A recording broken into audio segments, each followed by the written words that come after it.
Good afternoon. It's Monday, November 3rd, 2025. We're here this afternoon for a work session with Community Planning, Infrastructure, and Resources. I'm Kristen Stevens, Chair of the Board of County Commissioners. With me is my fellow Commissioner, John Kafalas.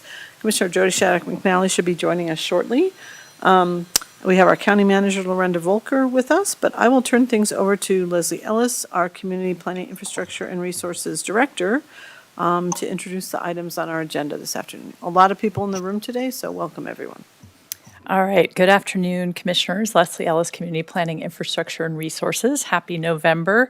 And I will just quickly turn it over to my colleagues here because we have a busy agenda. And the first two items are Amy White and code compliance. And then we'll move on to planning for the land use code updates with Scott and Cassidy and Rebecca and her team. So I'll go ahead and pass it along to Amy. Thank you. Good afternoon, Commissioners. Amy White, Code Compliance Supervisor. What am I? And we're here before you for a couple different reasons this afternoon. One, we are updating our rubbish ordinance, and this is for a couple reasons. We're hoping to combine the original that was made in 2016 with the amendment that was made in 2019. And we've also modernized some of the verbiage. We've made corrections to some statutory references that had changed. And then we're also attempting to streamline the process for repayment, which has been a little bit of a struggle in the past couple years. So, as you all know, the process is if an owner refuses to clean up the violations, we will utilize county court to obtain an entry and seizure warrant. And once signed by the judge, that gives us 10 days to complete the cleanup. That timeline can be present operational challenges, particularly for those properties that are remote or they're complex cleanups. There is some current legislation that's being proposed that may help with this, but last summer, we did a cleanup. The judge signed the entry and seizure warrant on a Friday afternoon. The work that had to be done was via contractors. And so those 10 days included 2 weekends, so 4 days, and the 4th of July. So we only had 5 days to actually do this cleanup, which was up very remote. So we're hoping to work with CCI to advocate for this change. It would be very beneficial to us. A couple other highlights that we've done is we've revised the definition of rubbish. We've updated it to remove the terms lawn and garden waste. And one of the other problems that we've been dealing with of late are the RVs. And so we've added unlicensed or inoperable recreational vehicles as well. Again, we've updated it for the statutory reasons. It aligns with the current Colorado revised statutes. Noticing requirements, it specifies the number of required in the written notice to ensure consistency and transparency. In the petition itself, we've added some verbiage on a template basis to address suggestions that the court had made to us. So those include that we need to prove it's located in Larimer County as one of our exhibits. It cannot be an industrial use larger than 10 acres, and it can't be agricultural land that's being currently used for agricultural purposes. So we've identified that in the petition itself, and as part of our exhibits, we proved that to the court initially, so we don't have to go back. And then the cost recovery piece, currently, I prepare a bill of costs. Currently, the ordinance says that that's to be paid in 15 days.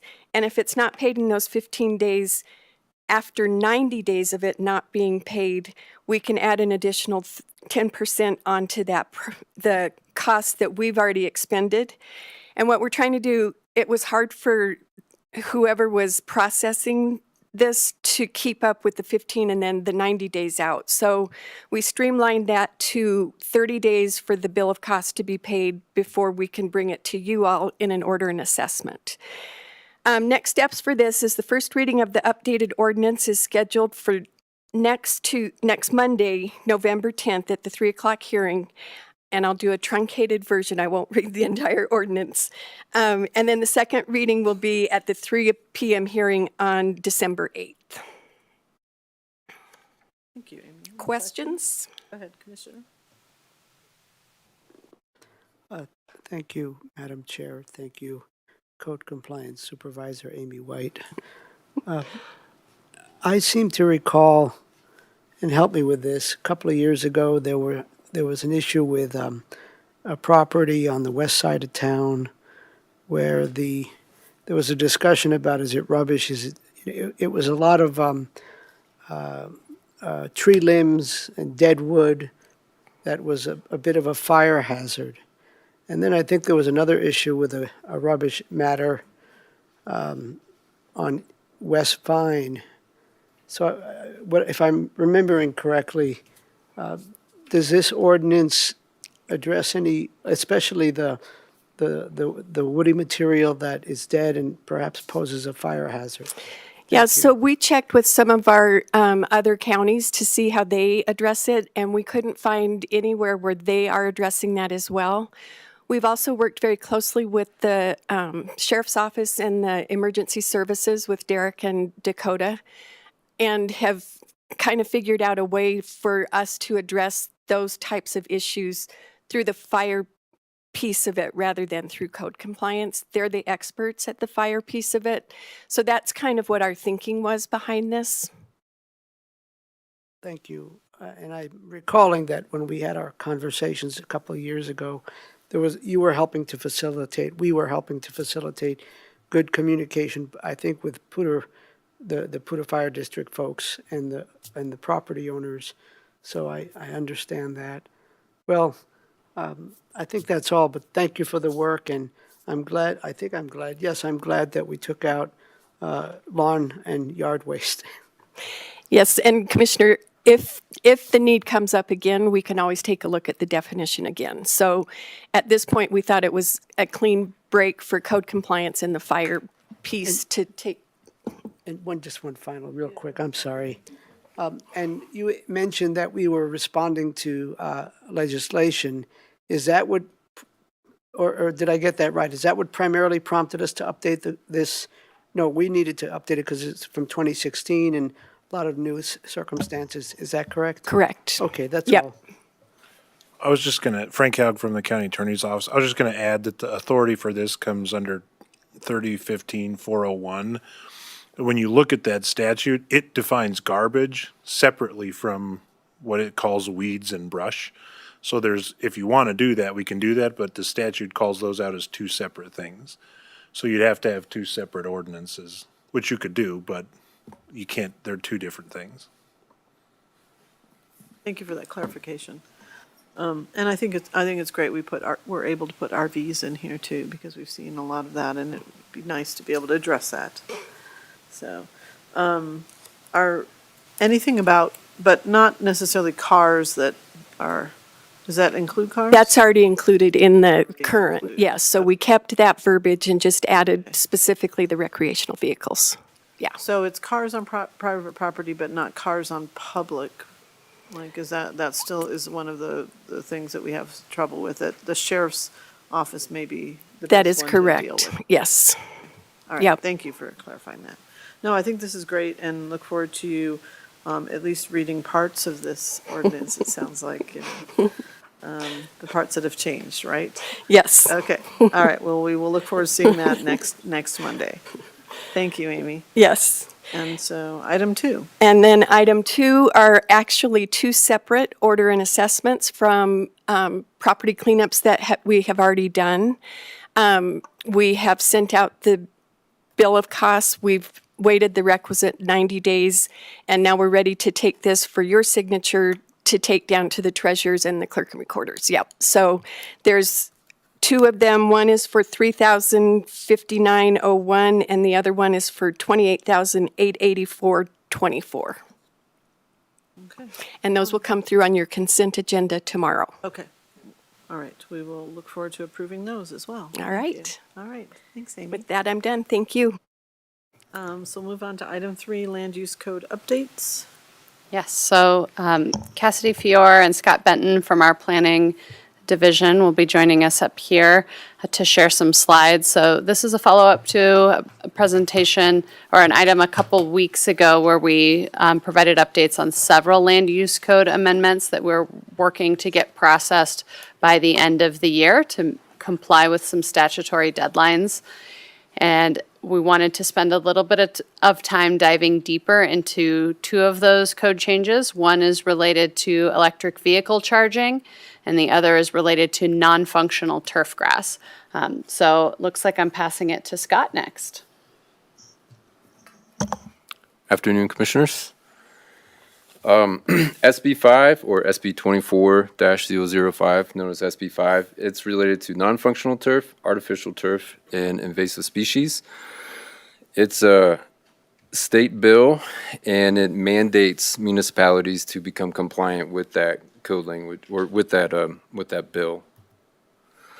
So the primary intention behind it is to reduce outdoor water usage and also reduce negative environmental impacts by prohibiting non-functional turf, and that's defined by both grass type and location, artificial turf, and invasive plant species. And as we go through these slides, a lot of this has to do with definitions because we're talking about grass and turf, and they're very commonly thrown out words.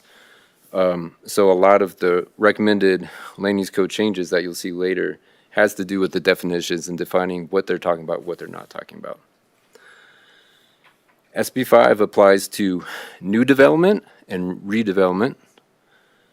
And the particular uses are the ones that are listed here. And the main thing to note is that it does not apply to residential projects. Commissioner Cavallo has a question. Yeah, thank you. Thank you, Scott. I was a little bit confused. In that first bullet, applies to new development, redevelopment projects, and then it doesn't apply to residential. Does that mean it only applies to commercial developments? That's and correct. redevelopments? Yeah, so So it doesn't apply to if there's a subdivision and, I don't think so. I think it has, so if there's a HOA involved and there's a common interest area, then I think if it triggered a redevelopment, like if they had a substantial change in that landscaping plan, then they would have to address the landscaping of the common interest areas. There's another bill, House Bill 1113, which isn't part of this update, which does address residential properties, and I think would hit those, but that's not mandated compliance until 2028. thank you, that's helpful. Thanks, Madam Chair. Yeah, and another thing to note on the, what it does apply to is with the streets right-of-way, the parking lots and the medians, so that's a little different too. Yeah, and January 1st is when the county has to become compliant with SB 5. So I won't read the definition of turf here verbatim, but the state does set forth a definition for turf. And what I did want to point out was that part of what turf they define as turf are non-native grasses or grasses that have not been hybridized for arid conditions. So that's a type of grass, types of grasses, and not just how it grows. So that's something important to note. And where they really put a lot of effort was into their definition of functional turf. So that is turf that is located in a recreational use area or other space that is regularly used for civic, community, or recreational purposes. It may include this list of examples that they give. They don't give a specific definition for civic, community, or recreational purposes. Just wanted to note that. They do prohibit some species, and some they prohibit straight out, and some they prohibit by the fact that those species or cultivars are unable to hit a certain level of water demand. So what are prohibited are non-native cool season grasses, like Kentucky bluegrass, fescues, and perennial ryegrass, and hybrids that are hybrids of those species that are supposedly selected for drought and heat tolerance. But for instance, Texas hybrid bluegrass, it only reaches about 30% less water demand than normal Kentucky bluegrass, whereas the level of water savings that you can get from a native species or these other warm season species is that they only need 30% total of what Kentucky bluegrass would use. So the allowed species include native warm season grasses, cool season grasses, and climate adapted grasses. And the example there is cold hardy Bermuda grass. Those are grasses that are not necessarily native to Colorado, but have been bred to be tolerant of the cold that we have here in Colorado and can hit that water savings that our native warm seasons can hit. Also allowed are the water-wise, climate-adapted non-grass plants. So if you think of a xeriscaping situation with the flowers and shrubs and other large showy grasses, that sort of thing. So the bill addresses artificial turf, and they define functional artificial turf by use and location as the same as functional turf, but they also include in this second paragraph here turf that is used in infrastructure projects, so think some stormwater management situations, and they wanted to include it in that to make sure that was allowed. Invasive plant species is a little different in that there's already some existing laws and codes around invasive species. So if you think of noxious weeds, which are set into law by the Colorado Department of Agriculture, but generally speaking, they're species that don't have existing predators or competitors, and when they come in, they can really wreak havoc on an ecosystem. So as far as proposed land use code changes, it would generally be an applicability of 4.7 in a few areas in 4.7.3 that specifically address turf and plant selection, landscaping requirements, and street landscaping. The definitions, there'll be a lot of new definitions in Article 20. There are some organizations that have some code-compliant language that we can easily adopt and put into the land use code. And there will also be some supplementary materials like the Larimer County Urban Area Street Standards. Appendix C, I think, is some street planting stuff. And I know the city of Fort Collins has already made some changes to be compliant with SB 5, so that's very helpful. And then we have other landscaping guides and plant lists. And it's nice to have these in the supplementary materials because they're a little easier to change as new varieties or cultivars, things like that come along. It's easier to then going through a whole land use code change. And that's all I have on SB 5. So we may want to pause for questions here, and I just want to reiterate from our conversation a couple weeks ago.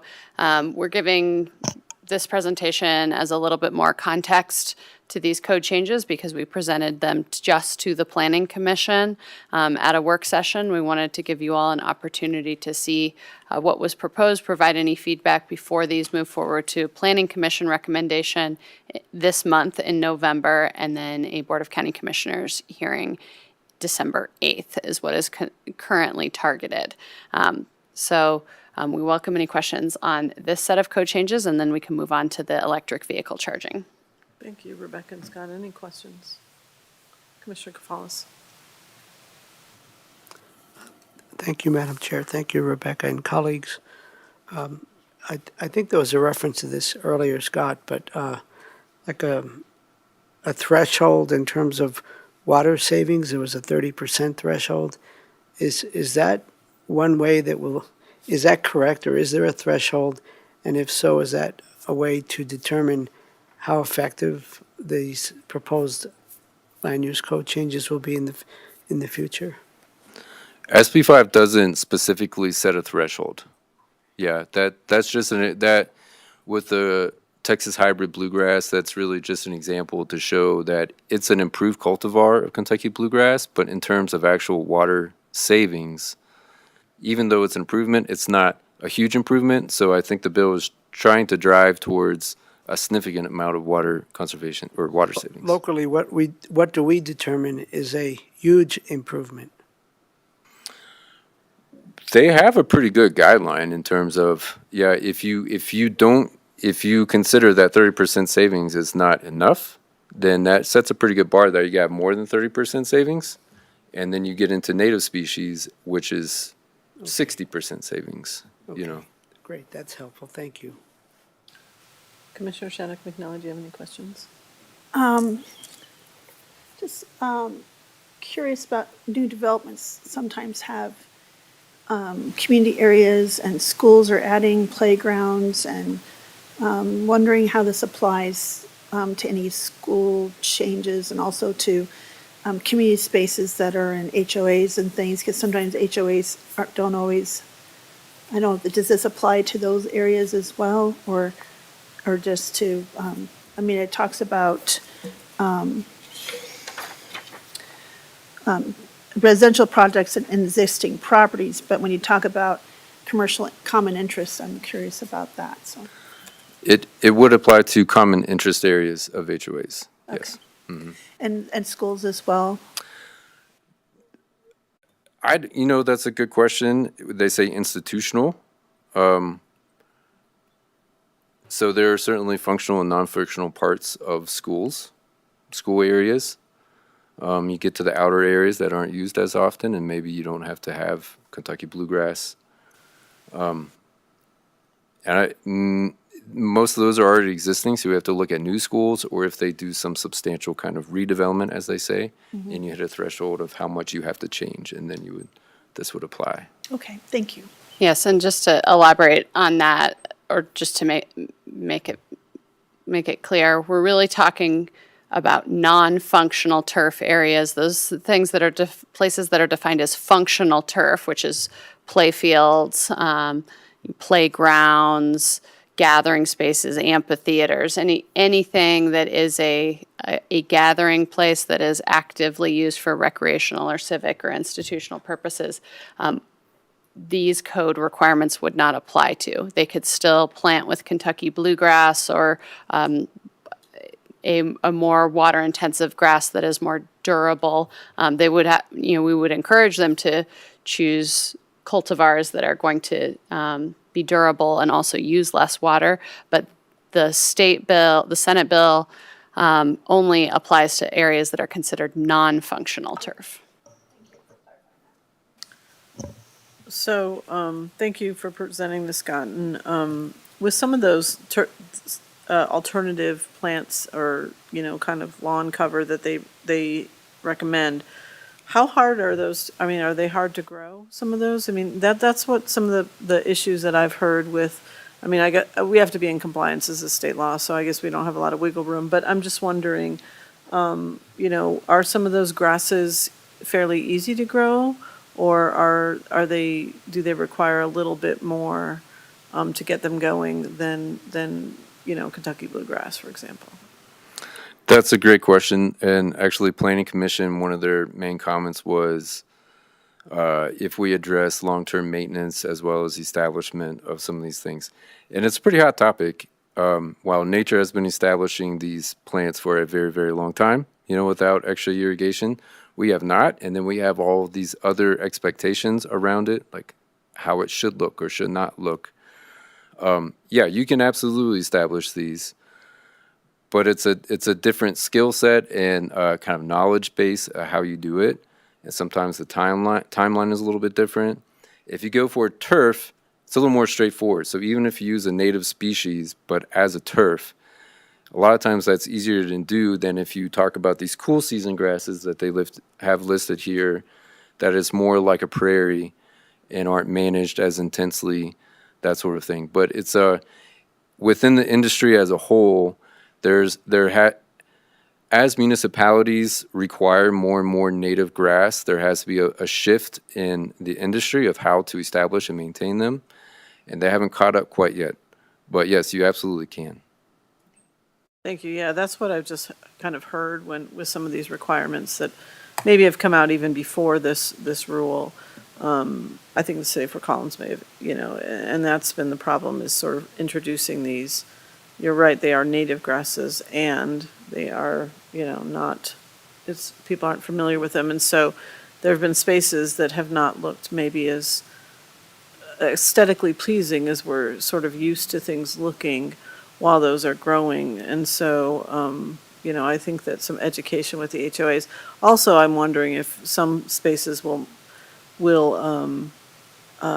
make the argument that it all is functional, right? It's harder to make that case on a median, but in a HOA setting, it may be easier to make that case, and I don't know what that looks like for them to, do they have to present any kind of materials that explain how that's how it's functional turf versus regular turf? It's not explicitly required in SB 5. No. Yeah, so where we get to define the civic and areas, that's, there would be some room for extra language on our part if we desired. So we could actually add that in if we wanted to. Okay, thank you. Yeah, and I think just to also remind that this would apply to new subdivisions, not any of our existing subdivisions. Some existing subdivisions may want to retrofit and reduce their cost of water and water usage, but it would be easier to plan for this with new subdivisions because we can look at the landscape plans and have that conversation of really how functional is that little strip going to be over there, or, this clearly looks like a field, play field, and I think it's more straightforward on the new development side. Sure, yeah, that makes sense. Thank you. All right. I think we're good with that topic. We'll move on then to the electric vehicle charging stations.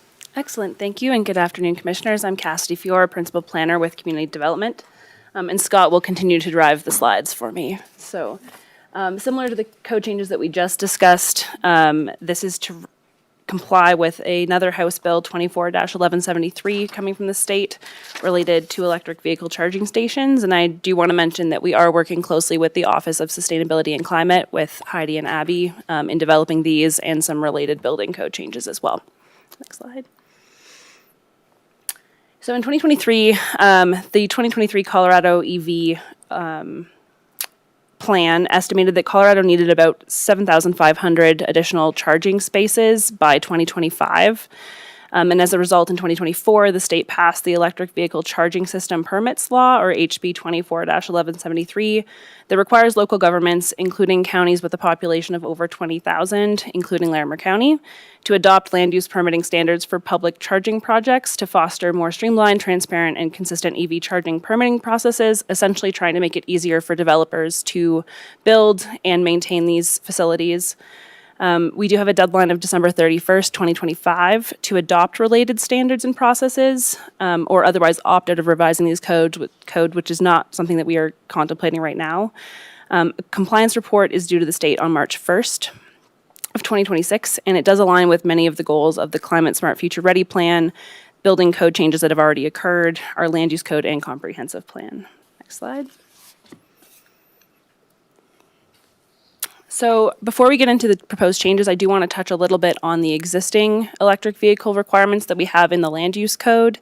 As I mentioned, Eric Freed, our outgoing county building official, did recently update the building code with some of the related requirements from the state on the building side.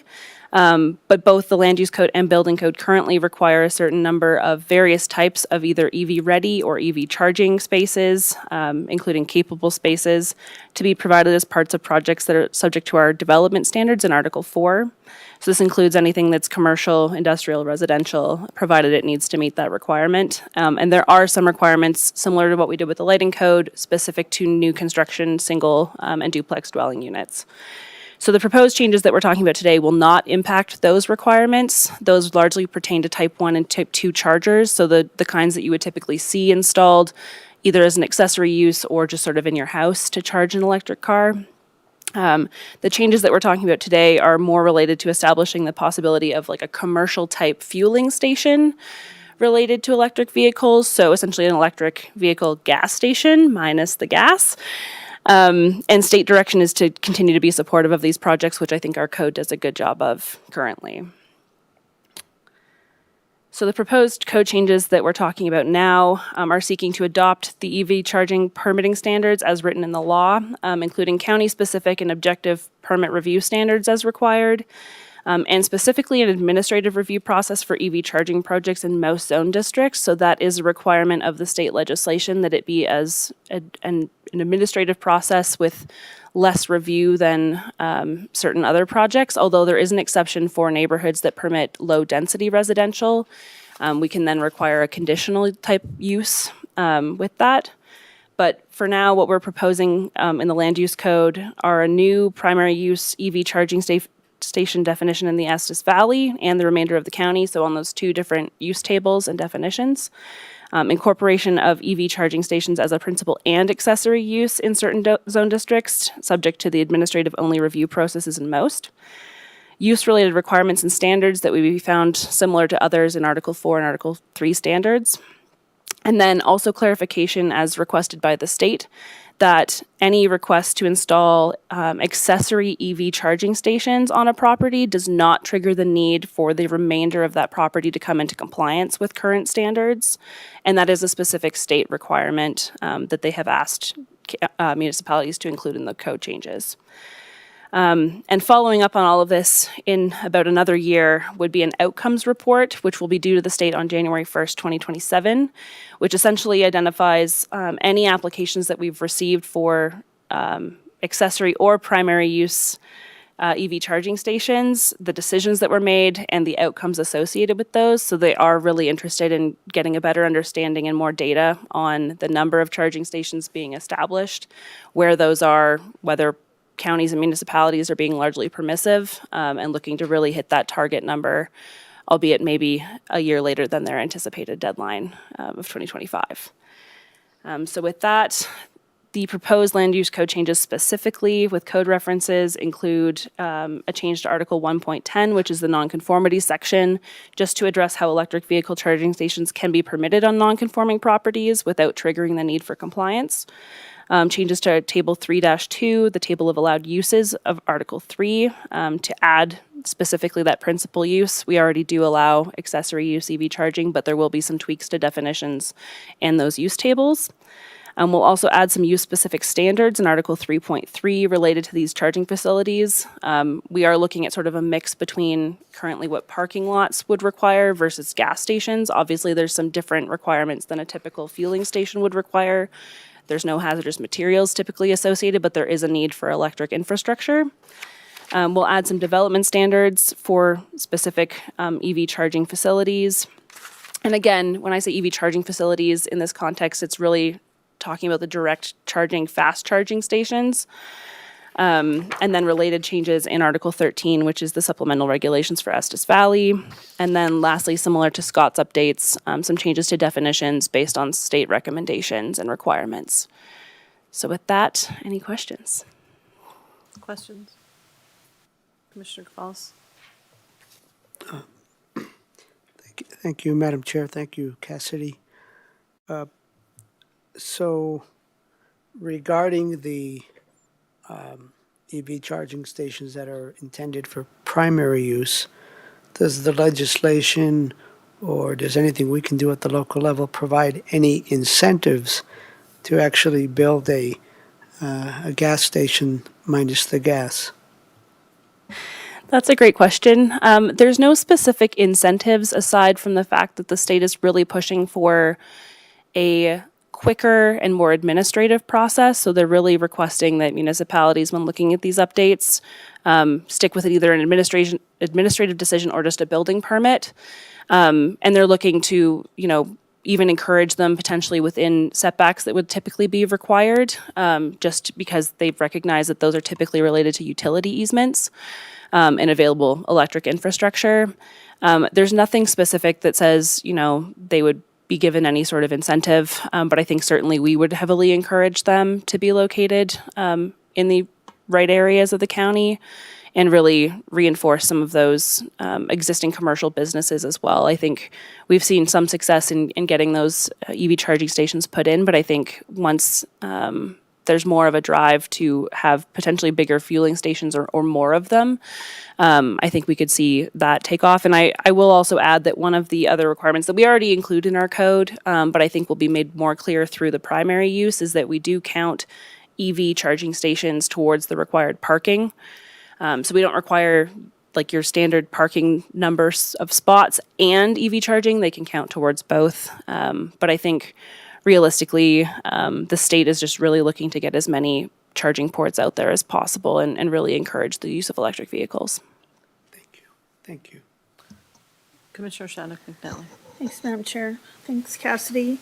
So I'm just clarifying, it seems like a lot of this is just mandating administrative-only review processes, so it sounds like there's no board involvement at all anymore. Is that kind of the made changes? It kind of pushes it all down, so there's not a board review. It's just only in code administrative, only for expediency, or for just also other reasons. I'm just curious. Not that you don't have to go there, but I'm just wondering about what. It just seems like that's the big change there. Yeah, I think the concern from the state in the conversations I've heard and had with them is really the timeframes associated with hearings and hitting certain noticing deadlines. I think there would still be an opportunity if it was, say, an accessory use in relation to a project that wasn't just EV charging. So say, for instance, someone is developing a large commercial project and requires a special review. Obviously, you could still review that as part of it. But this is really just about those standalone EV charging station projects. And I think retroactively trying to be a little bit more permissive. In other jurisdictions, I think we already do a good job of the level 1 and 2 charging. But allowing those in more locations, I think there would be some potential if it was in a lower density residential area that it could be elevated to the board because we are allowed that conditional requirement in those areas. Although our zoning districts aren't really set up in a way that allows us to say, like, this is specifically low density. Like, obviously, there's some areas of the county that it's a more open zone district that allow both commercial and low density residential. But I think largely they really want to make it streamlined, transparent, and consistent. And I think part of that was also recognizing that if certain jurisdictions have it go before a board or a commission and others don't, it creates some uncertainty for the developer. And they were really looking to ensure that there was a consistent approach across the state.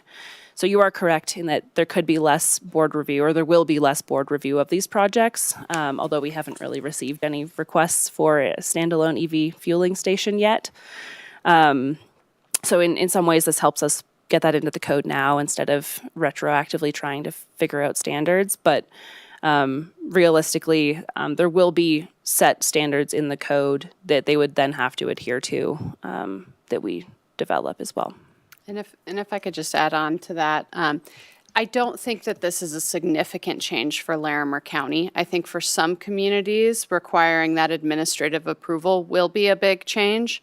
I think, like Cassidy said, we're not seeing pressure at this point for these types of vehicle charging stations, and it hasn't been a use that's been identified in our code. But for individual chargers, as businesses are trying to retrofit and add chargers in, we may require an electrical permit for that, but that's it. We're not requiring a separate process, whereas other communities may be requiring additional processes currently. So my understanding of the legislation was that it is intended to remove barriers in communities where there was a lot of additional processing happening, and Larimer County is not one of those communities. Thanks. I appreciate that clarification. And then the proposed land use changes for Article 13 for the Estes Valley. Can you expand a little bit on those changes, just so I understand, since I'm kind of familiar with those zones and districts and things? Yeah, so realistically, the reason that they are separated is just because there are those standalone use tables and requirements in the Estes Valley. And there is also some ability to apply development standards as they exist. We have asked the state to review our proposed changes to make sure that they adhere both with the legislation, but that we also have the ability to ensure that they are appropriate for the areas that they're being placed. And so really what that's looking at is just ensuring that, like, the appearance, the setbacks, the lighting is applicable and appropriate. And certainly we are, in the changes that we've proposed, are trying to be responsive to concerns, but also our existing standards in those areas. So the big change is really adding it as a definition and an approved primary use or principal use. And then the remainder is largely those development standards. But because our code is sort of separate in those two areas, we had to address them separately. Thank you, that's what I thought, so I appreciate you clarifying that. Thank you. Yeah, thank you, Cassidy. Thanks for bringing these forward. I think that we're not really seeing a lot of demand for this at this point, but I mean, it could be. And so I think it's better to contemplate it earlier than later. I certainly would like kind of projects that are encouraging, electrification to be fast-tracked a little bit. So I think that there's some intent for that there. And we have 20% of our vehicles in Larimer County are electric at this point, so, or at least partially electric. So there's going to be a need for these kind of bigger, fueling centers. And so I look forward to seeing some come through, actually. That'd be great. Thank you. Any other questions before we move on? Okay. We will move on to the Community Development Director update. All right. Again, Rebecca Everett, Community Development Director. I've got a list of updates for you today. We'll start with upcoming land use hearings and work sessions. So you have a land use hearing next Monday, the 3 o'clock hearing, and there will only be 3 items on there, but I wanted to just mention what those are since you'll be receiving your packets later today. So first is that first reading of the rubbish ordinance that Amy shared. The review of the Park Hospital District, which is the Estes Park Hospital District Service Plan Amendment. And if you have questions about that, Leslie can speak a little bit to the process there. And then an item that's on consent, a lot consolidation and easement vacation. So it is a little bit of a lighter agenda for next Monday, recognizing that you also have a budget hearing next Monday evening. The next hearing after that is the following week, so there's no break in between hearing weeks this month because of Thanksgiving and other holidays and where they fall. And we will have both a 3 o'clock and a 6:30 hearing on November 17th. You will also have a work session this month, a BCC and Planning Commission work session. That's next week on November 12th to look at or discuss the transportation capital expansion fees. And that's the only topic on that agenda. And then your combined work session with Planning Commission for December will be replaced with a holiday appreciation event with the Planning Commission, and we are in the middle of planning that right now. Any questions on upcoming hearings? Okay. I think we're good. Thank you.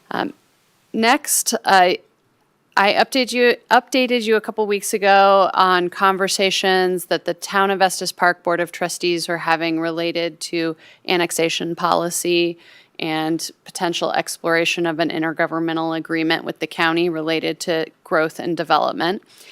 The Board of Trustees had a follow-up study session last week to continue that conversation and to look at a revised annexation policy proposed by Town of Estes Park staff. They provided some additional feedback on the annexation policy and then discussed the idea of an intergovernmental agreement with the county.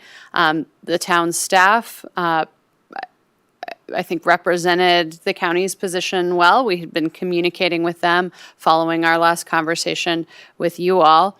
And they represented that there are, because we have a jointly adopted comprehensive plan in that area, there is already joint land use guidance that guides growth, development, and all kinds of other topics in the Estes Valley, and that neither county staff nor town staff see an urgency to exploring an intergovernmental agreement.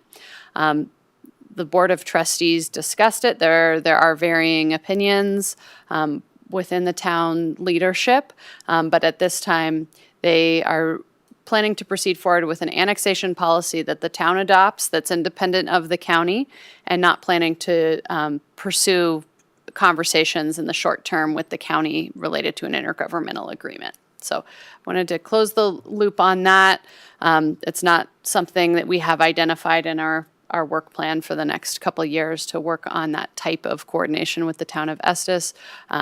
But, if there was renewed interest in that, we would bring that to you all to help us prioritize or give direction around. Thank you. Commissioner Shattuck McNally. Thanks, Madam Chair. I appreciate the update. I'm already getting some inquiries.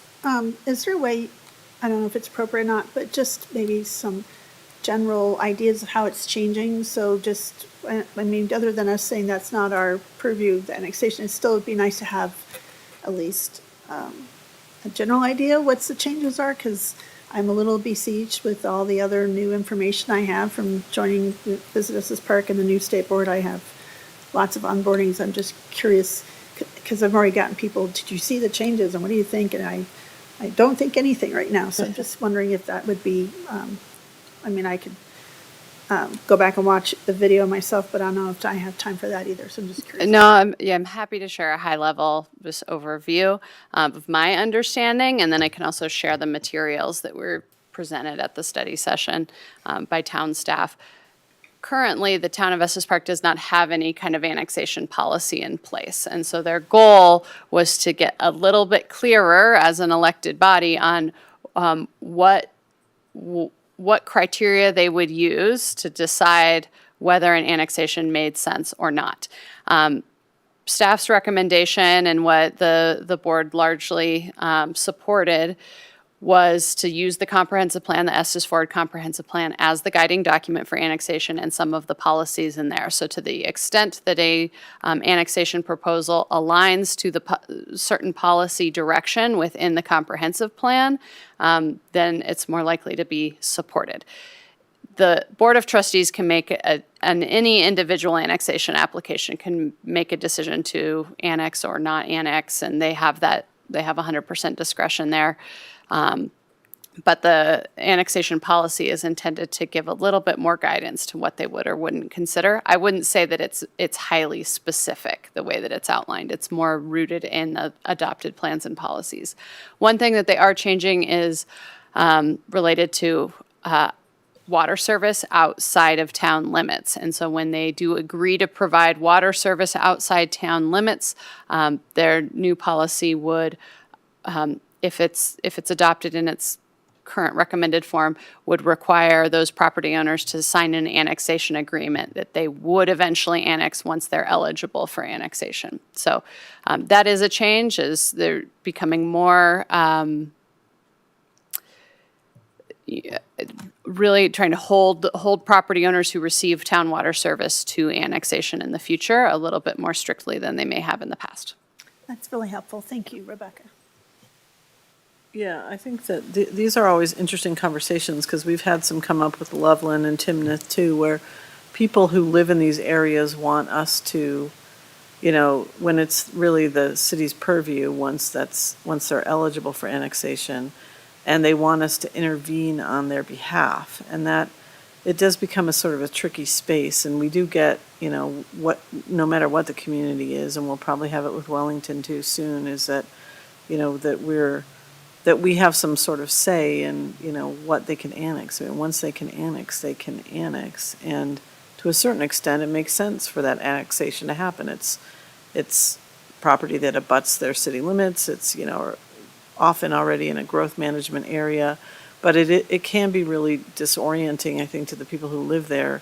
And so then they're like, well, you're our government, we're looking to you to protect us, and that's just not our role. And so I think that, I guess, those will come to us individually, and you and your staff have been really helpful about answering the questions we've had. But I think the bigger the cities grow and the more that they're looking to do this, the more questions we're going to have on our end around, why aren't you stopping them? This is so bad for us, kind of, right? And I understand. I mean, their communities, the area that they're used to is being developed in a way that they're not comfortable with, or they're worried about more, traffic or whatever. But, so I don't know. I don't know how we deal with that, except as, sort of one-offs when they happen, of really explaining to people that we don't have a role in that. But any ideas that you and your staff have around how to sort of educate people in that space would be helpful. Yeah, I think that's hard when somebody lives or owns property within a growth management area of a community and there is a future land use plan identified for that area that may not match what's on the ground now. It's hard for a lot of people, one, to even be aware that the plan exists, and then two, to kind of understand how that plan translates to potential development around them. At the same time, those urban growth boundaries are established as a way of making sure there are urban level services for urban level development. And so, with annexation comes, more complete road sections that include bike lanes and sidewalks and things that aren't provided out in rural areas, or, faster police service or fire service or, other amenities and services as well. So, there are trade-offs to living within a growth management area. Yeah, and do we have information about that sort of, I mean, I know we have kind of information you could find out where growth management areas or IGAs exist, but is there any kind of, page that is there information that we could put up maybe even on the website to direct people to sort of explain that? Because I think that a lot of people living in those areas don't know that, and maybe, just a little explanation of how that works so that we can point people to why that might happen to them and what that looks like. And I don't know. I don't want to put more work on your plate, but just thinking about that, it feels like lately there's been quite a few instances where we've had, people asking those kind of questions. So I don't know. I don't know if there's a way to educate some of those folks. I appreciate that feedback. That's something we can take a look at, and I'm looking over at Matt Lafferty, our principal planner, who deals with our intergovernmental agreements and a lot of long-range planning projects. And so I think we could put our heads together, brainstorm a little bit on what it could look like to provide some more of that education, the way that we do with, the right to farm and other things like that, where we're trying to help people understand and set proper expectations for what it means to live in a certain area of the community. Right, and there again, there's no urgency about this. I just think that it might be good to be able to, at some point, do that. So don't feel like you need to show me something by next week or whatever. But yeah, it could be a way for us to sort of gather some of that information together in one space to answer those questions, because it is very confusing sometimes. Thank you. The last thing that I wanted to mention was we had a great response rate to our special events land use code survey that went out. It closed last Friday at the end of October, and we're reviewing those results now. And we had over 200 people engaged with the survey. Not all of them filled every question out or followed all the way through the whole survey, but we got a wide range of input, it looks like, from people who organize events, attend events, are neighbors to events, and some of our external reviewers as well. So there's a lot of information to process that will help inform our next conversation with you all about some options or directions we might head with those land use code changes. And that's it for my updates today. Thank you. Rebecca. Any other questions? All right, we'll move on to Leslie Ellis. Okay, mine is very brief, and it's really just to pick up on the theme that Rebecca brought up around the land use hearing on the 10th, and that is related to the Park Hospital District. So just as a reminder that the board's review of the petition is pretty narrow in scope. And so when you receive the staff report, you'll have the explanation of that. We weren't sure when we first received the petition if it was going to be more involved and if there would be a lot of public interest. As of the time that we put the report out last week, we hadn't received public comments. So we're expecting at this point anyway that it should be a fairly short and straightforward item with the usual process of a staff presentation and the applicant presentation and opportunity for public comment and all that. So we know that you have the afternoon hearing and then the budget hearing afterwards. So we will also coordinate with the budget team in terms of making sure that there's a break between and time for food. And if we should be surprised by the scope of the hearing, or if we get a lot of extra activity or public interest, then we can also coordinate with you if we need to, table the item to the next week or something like that too. But we don't expect that at this point. It's pretty unlikely given the scope and given the interest that we've seen so far. Commissioner Cavallis. Just a quick question based on both of your comments regarding the next Monday's land use hearing in the afternoon. I thought it looks like there'll be the two discussion items and then the consent agenda item. Is there any logic to reversing that order so we take care of the consent agenda item first? Yes, I didn't talk about them in that order, but yes, the consent agenda would happen first. Thank you. And yeah, the rubbish ordinance we may put first on the discussion agenda. I haven't seen the agenda, so I don't know exactly where it falls, but that will be a pretty quick item. It's just the first reading of the ordinance. Thank you. Commissioner Shattuck McNally, any questions or comments? No? Okay. And so the staff report or our legal staff will be able to remind us about the confines of that hospital district decision? Yeah, yeah, absolutely. We'll go through that in the staff report. And Frank or Bill or both maybe will be attending that hearing as well. Frank or Christine or something? Okay, cool. Excellent. All right. No more questions? We're all good? All right. Well, we finished 3 minutes early. It's 2:27 and we are adjourned. Thank you, everyone.